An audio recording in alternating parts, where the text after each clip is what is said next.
It is one of our favorite events of the year for a good reason. Two-stroke drag bikes, there's nothing like them. Nothing quite sounds like a vintage two-stroke drag bike. We've got some amazing two-strokes to see, so lace your shoes up tight. Nothing quite smells like a two-stroke drag bike. Is it true that ladies love the smell of two-stroke exhaust? A little bit. Delicious. Good call, who doesn't? They're wild to see. We got some new bikes here this year as well too, so settle in. Former class record holder Brian Pretzel on the 1973 Kawasaki H2 750. Now keep an eye on this gentleman today because I understand he's got an opportunity to lower that record, trying to get under the 833 mark for this combination. No reed valve, piston port. Dave Sieber, 1972 Suzuki GT 550, ready to go. One of the toughest racers here, complete custom H2 750 Bad Thad now. Let's get started with eliminations. Here comes Bad Thad. Oh, smell some of that if you can. We need scratch and sniff, YouTube. Smells delicious. Smell that glorious premix. GT 550 versus an H2 750 will stagger the start based on class records. Head start for the 550, but Bad Thad trying to run him down on that Kawasaki H2 750. Top into the racetrack, win light, give it to Bad Thad. Matt Derrick, 1972 Kawasaki H2 750. Great story here, 20-year-old Bailey Derrick on her H2 750. Great to see some youth in this class, and this is an amazing story because this is Bailey's first pass back since last year. Let's flash back. September 2022, Bailey learning this H2 750, got crossed up, boom, hard hit there.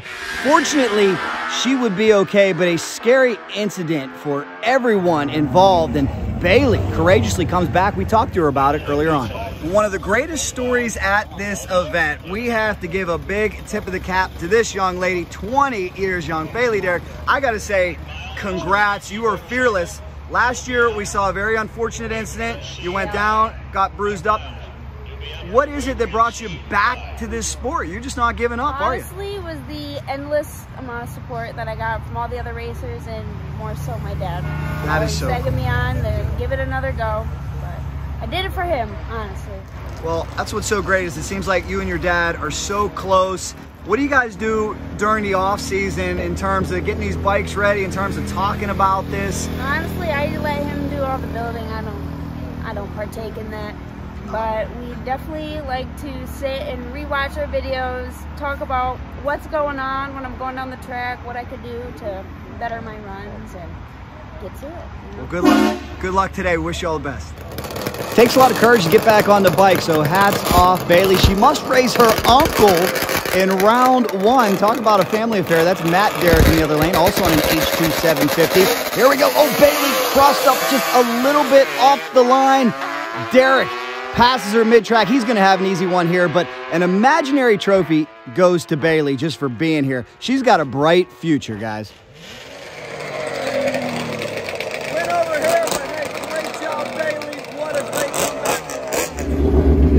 Mike Van Streen in a 1972 Kawasaki H2 750.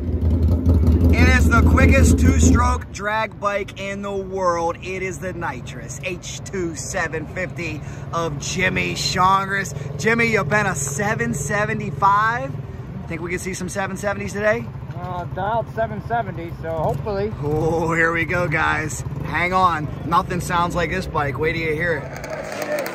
Will we see a record? Kawasaki H2 750 on a lot of nitrous oxide. Yes, this is the world's quickest and fastest. Make sure to share this with a friend who loves two-strokes. Let's see what Jimmy can do here alongside Van Streen, also on an H2 750.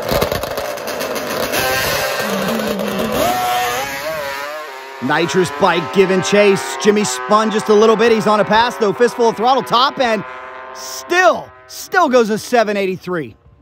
783, guys, 783 nitrous two-stroke. That thing is bad to the bone. If you got some friends who love two-strokes, you make sure you tell them that is the world's fastest two-stroke. Nobody can beat him in the quarter mile. Wow, 783. One of the heaviest riders in the category, but don't take him lightly. Steve Chandler, 1972 Kawasaki H2 750. Here is the 1 4-stroke they have grandfathered into the category. It is Rick Steiner Experimental ZX14. ZX14 racers, you may remember last year we did a video where we told you exclusively from Liguri Drag Racing you can get the brand new innovative Kawasaki ZX14 oil pan made by this man Rick Steiner. What did we do, Rick? Did we sell some of them? Yeah, we got about 104 of them out there in the real world now. So cool. Yeah. And for those that are maybe just discovering this, again, tell us the advantages of your oil pan. The oil pan's got a swinging pickup in it. And when you accelerate, the oil goes to the back, so does the pickup. The baffle pans have baffles in them, and they try and keep the oil in place. Well, the problem is there's a 3/4 inch diameter tube sucking the oil up out of this cavity. Oil goes up in water, rains down against the back wall where you're accelerating. Then they put roofs on them, and the oil doesn't go back. So they got to run 4 and 5 and sometimes 6 quarts in order to keep the motor in oil. This here, I run 3.5 quarts in this one. 110 pounds of oil pressure from the start to the finish. There's a category for everybody in Super Eliminator, and that leads us to a 2-stroke versus 4-stroke battle, H2 versus ZX14. Are you old school or new school? 2-stroke or 4-stroke? 2-stroke out in front, ZX14 giving chase. Steiner trying to catch him. Big Steve Chandler, motor in that H2 to a victory. Give it to the 2-stroke. 2-stroke fans will appreciate that. Taking out the 4-stroke in round number 1, 928. Big win, Chandler. And on the Water Buffalo, the 1974 Suzuki Liquid Cooled GT 750. It is the one and only Kevin Hutchinson. It was the first liquid cooled bike from Japan, hence the nickname, the Water Buffalo. And this is going to be a great matchup. Suzuki versus Kawasaki. Scott Allen is tough on that Kawasaki H2 750 as he gets set to battle the Water Buffalo.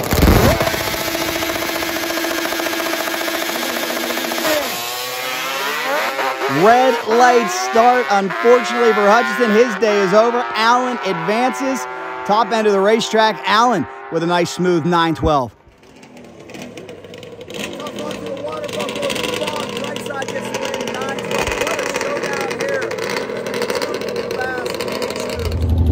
Roger Hamlet on the 1972 Kawasaki. Check it out. The blue teal paint customization. Old school. Good luck to him. And watch out for Smokin' Joe Molyneux. He's won this event in the past. Looking for another one today. You may remember Smokin' Joe from our Mid-Ohio Vintage Days video. Make sure you check it out if you haven't already. His bike's a work of art, very innovative. I know he's been battling a gremlin. Let's see what he can do here. Smokin' Joe goes red, unfortunately for him. Let's see if he can salvage it with a run in the 880s. I know that would make him happy. Top end of the racetrack, Smokin' Joe still runs in 886. Smokin' Joe leaves too soon. That is the equivalent of offsides in football. Bad news for him.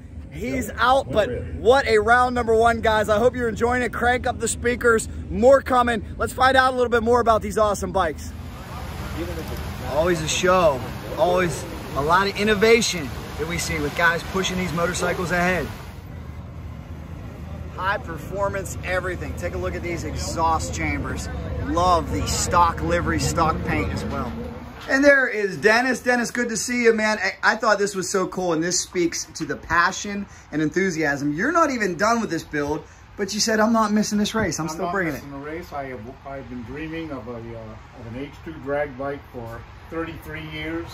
35 years ago, Paul Gask only had a 400 triple, and I wound up with that, but 33 years I've been dreaming about putting a triple together, and it's finally come true. What's this need to be done? Right now I have one part that was a malfunction that really could have done some damage to the engine, and so I decided that it wasn't worth taking the risk of ruining a brand spanking new motor by Mike Bianco. So I decided not to run this weekend, but Bill Baxter was kind enough to fly in from Dallas and give me a hand making sure that everything was set up correctly. And as soon as I get that one piece done, it's all ready to go, and I'll hopefully be making all of the races with the triple guys for as long as I can. And there's the piston port motor. Brian Pretzel's going to be looking to set a record today. Record right now on 8:33. See if he can do better. And it's Kev Melling who holds that record, Bill? Kev Melling from Lincolnshire, England. How about that? My buddy. And Alan. Oh, Alan. Oh, well, let's keep an eye on it. He might be a little disappointed because I understand Brian's got a chance to maybe break it today. Yes, indeed. What do you think? Where's he at? What do you think? Give me 5. Give me 5 over here. Give him knuckles. Yes. And wait till you see what Pretzel did earlier in the event with his piston port engine. We'll talk a little bit more about piston port versus reed valve. How about that? He goes an 834 146. We told you about Brian Pretzel's bike and how he set a record for piston port 2-stroke. There's also reed valves. There's a lot of different options. You're looking at a reed valve bike now here with Mr. Chandler. Tell me the difference here. What is the difference between reed valve and piston port? Piston port engines don't have a reed valve is a one-way valve. It only allows fuel to be sucked into the engine, and it doesn't allow it to come back out. You have holes in the side of the piston, for the reed valves. And piston port, the piston is actually the valve. Wow. The skirt of the piston acts as the valve. So that's the difference between piston port and reed valve. What combination is better for drag racing? Reeds give you more torque, but it seems that you get a lot more high-end horsepower out of the piston ports. Maybe we'll see this motorcycle go into piston port someday, but it's doing pretty well with the reed valve. Here we go, guys. Big round 2 coming up. Storylines aplenty, 2-stroke fans. Will we see better than an 829? Will Congress go into 770s? Let's find out. Round 2. Let's go. I hope you're loving this video as much as me, Cycle Track. I only wish you could smell it.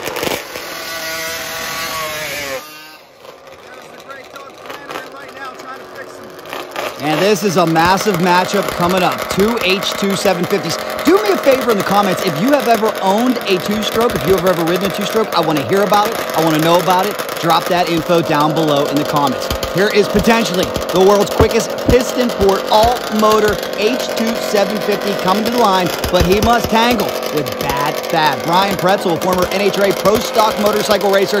This is going to be a war.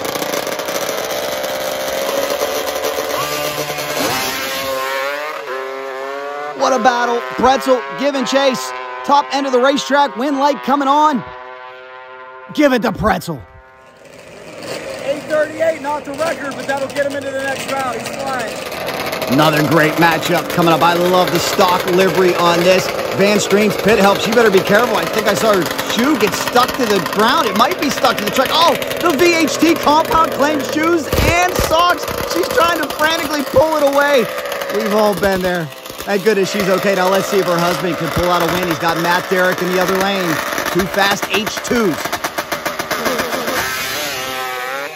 Nice hole shot. Van Streen, can he straighten it out and get to the 1320 mark first? Top end.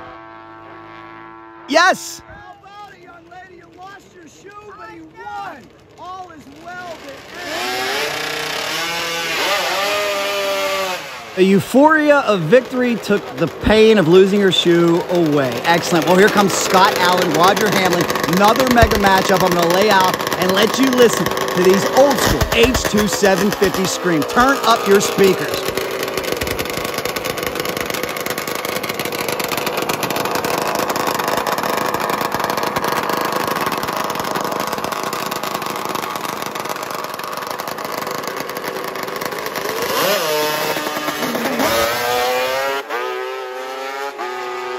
Red light start. Hamlin, Scott Allen's hot streak continues. Top end of the racetrack. He gets there with a 920 on the H2 750. I wish you guys could smell this. I wish you could taste this. Look who's got the bike. There's Bill Baxter here. He's in street clothes. He's just attending this weekend. Good to see him. And ladies and gentlemen, Steve Chandler. This is one back to the bone. H2 750.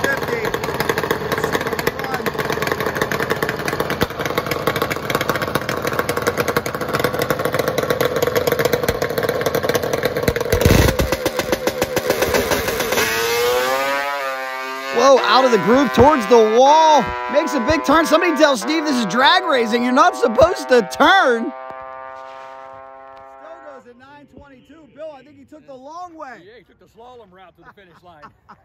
Those things can still move around. I think it does. You got to sit so high. But it smells awesome. What do you think, ladies? Does this smell awesome or what?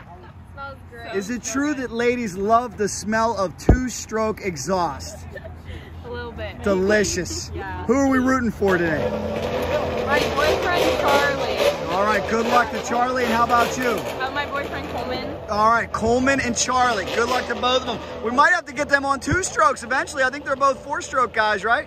Yeah, probably. There you go. You know more than me. Absolutely. Well, thank you for being here, ladies. We appreciate it. One more bike left to go. And it's Jim Shongris. He's got the track record. He's hunting a world record.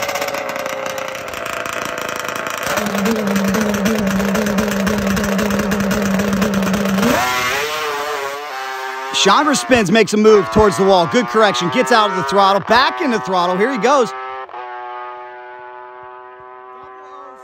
towards the wall, on and off the throttle. Still goes in 8:37, 161. That is the world's quickest two-stroke. He's been in the 770s. Last thing I have for you is you could be on a ZX14. You could be on a Hayabusa. A lot of different things you could do. You could have an old school KZ drag bike. What is the appeal here? How would you describe it to the average person? The love of these old school two-strokes. Well, you know, I've always been into, I was a lover of car drag racing. I wound up in Florida working at a motorcycle shop and went to a motorcycle drag race. And one day, one of these started up and it was like wimpy looking, smelling a hamburger. I was just drawn to the sound of it, and everything from there. I've bought a bunch of them. I have H2 Crazy for a license plate. I have H2 Crazy for an email address. I have H2 Crazy on my leathers. Both trailer and truck plates are H2 Crazy. I just love these things. There's just nothing like them.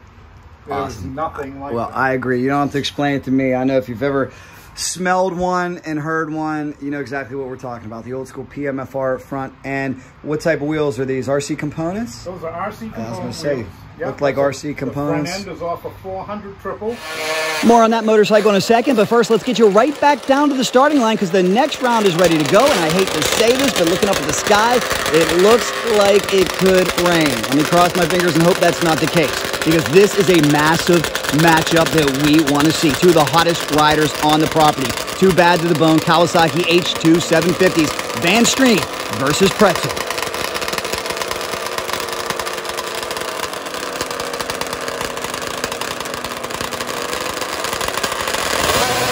Oh, the luck runs out for Van Streen. I think his motorcycle might have pulled him right through the clutch. How quick can Pretzel go? Remember, he's chasing down a record. You see 8:31 on the scoreboard. Top end, Pretzel, he goes in 8:64. What a weekend for him. What a weekend it's been for Steve Chandler coming up next as he gets a start from Rick Steinert, and we're set to go. This will be another mega matchup. Two great racers. The only bad news for Chandler is this man's in the other lane. The man from West Virginia, the Mountaineer, Scott Allen. He has turned on so many win lights at this racetrack, so many win lights at this event. He is tough. Two Kawasaki H2 750s ready to go.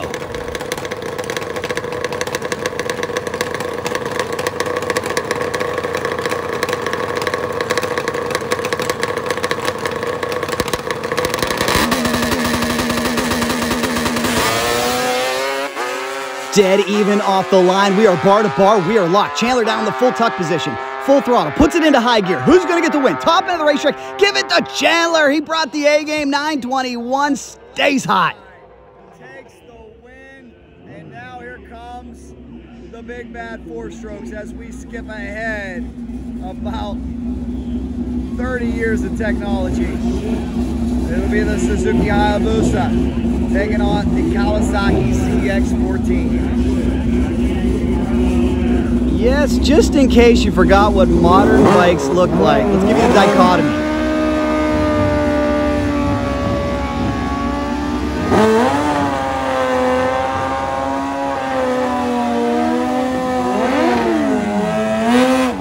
Let's give you the contrast. We've come a long way, haven't we? This is the modern Suzuki Hayabusa and Kawasaki CX-14, two performance flagship motorcycles. Red light start for the booster. The Kawasaki CX-14 gonna take the win in this one, but uh-oh guys, I think I'm starting to feel sprinkles. Oh, so close, but a few drops coming down, unfortunately. It's Michigan. What type of exhaust chambers do we have here? These are fast by gas pro pipes that were on a drag bike in Alaska that I bought off from Ron Reichert of rest in peace, Ron, from Purple Haze Racing. Oh, cool. And did you get them plated, or were they already plated? They were already plated when I got them. Very cool. This tank is an original steel tank that one of the things I did was make a lot of mistakes, and one of the mistakes was that I had the frame rate without extending the frame, which meant that the stock tank wouldn't fit on in the stock location. So I took this tank and cut the bottom of it out, shortened it up, narrowed it down, rolled it back together, put it back on, and here we are. Well, great bike. Thanks for showing us, and I wish you all the best in terms of finishing this. Thank you so much. Appreciate you coming over and saying hi. Well, guys, in drag racing, sometimes, unfortunately, the rain wins, and that's what's happened tonight. But we still got a lot more coverage to get to. Thanks so much for watching. If you liked that video, here's another one for you. Subscribe right in the middle. And you know, if there's anything fast, motorcycles or sleds, we're in. Cycle Drag rolls on. Time to fly on out of this rain, but the good news for you is there are many more two-stroke videos on this channel. And don't forget, I want to know your all-time favorite two-stroke and why down below.